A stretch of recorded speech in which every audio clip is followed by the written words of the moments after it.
हे सगळं जेव्हा आम्ही बघतो तेव्हा आम्हाला असं वाटतं की हे नेमकं कसं घडलं. हं. म्हणजे शिक्षण तुमचं मुंबईमध्ये घडलं, त्यानंतर तुम्ही चेन्नईत गेलात. तर तो अनुभव कसा होता? शैक्षणिक एक सिस्टीममधला फरक कसा जाणवला? तोही आम्हाला नक्कीच ऐकून घ्यायला आवडेल. माझं ॲक्च्युअल एज्युकेशन हे पुण्यामध्ये झालं होतं फर्ग्युसनला, पॉलिटिकल सायन्स. आणि मग त्याच्यानंतर मी चेन्नईला गेलेलो जर्नलिझम ACJमध्ये. आणि तो एक चेंज, फील्डचा पण एक चेंज होता की from hardcore political science to journalism.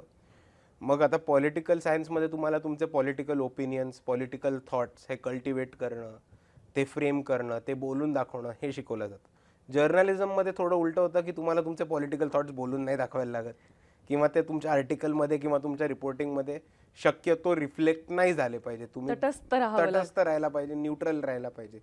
So ती एक शिकण्याची एक महत्त्वाची गोष्ट होती. पण त्याचबरोबर जर्नलिझम आणि पॉलिटिक्स ह्याचं नातं काय, ते कसं काम करतं एकत्र. जर्नलिस्टनी काय काय गोष्टींकडे लक्ष द्यायला पाहिजे, जर्नलिस्टचं काय पॉलिटिकल अंडरस्टँडिंग असलं पाहिजे, ते खूप एका चांगल्या अर्थाने मला मिळालेलं. तिकडे एक आम्हाला हिंदूचे प्रोफेसर याचे पनीर सेल्वन म्हणून शिकवायला पॉलिटिकल सायन्स. त्यांचा एक लेक्चर सिरीज होतं अंडरस्टँडिंग पॉलिटिक्स म्हणून. तर ते खूप छान आम्हाला शिकवायचे की ते सगळ्यात पहिले एक पॉलिटिकल घटना एका स्टोरीसारखं रंगवून रंगवून सांगायचे.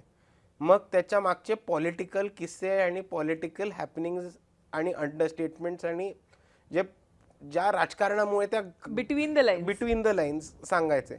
आणि मग ते तिसऱ्या कढीला सांगायचे की एक पत्रकार म्हणून तुम्ही याच्याकडे कसं बघितलं पाहिजे आणि काय यातनं तुम्ही काय घेऊन गेला पाहिजे. आणि त्याच्यामुळे एका इन्सिडेंटकडे 360 डिग्रीजनी बघणं आणि सगळे अँगल्स काढणं हे तिकडनं एक थोडी स्किल डेव्हलप होत गेली असं मी मानतो. पण त्याच्याहूनपेक्षा महत्त्वाचं म्हणजे रीडिंग रायटिंगची एक महत्त्वाची आणि जर्नलिस्टिक स्टँडर्ड्स घेऊन रायटिंगची हॅबिट, माझं आर्ग्युमेंट स्ट्रॉंगली समोर ठेवण्याचे, फ्रेम करण्याचे एक भाग जो झाला तो ACJमधनं झाला असं मी मानतो.